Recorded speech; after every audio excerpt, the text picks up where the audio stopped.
অনেক পুলিশ সদস্য সহ 6 জন সেনা সদস্য আহত হয়, যার মধ্যে একজন সেনা সদস্য বর্তমানে আইসিইউতে চিকিৎসাধীন রয়েছে।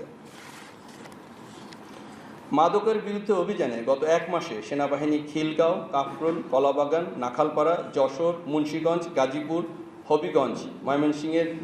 বিভিন্ন স্থানে সফল অভিযান পরিচালনা করে 378 জন মাদক ব্যবসায়ী এবং গত অগাস্ট হতে এ পর্যন্ত মাদকের সাথে সংশ্লিষ্ট সর্বমোট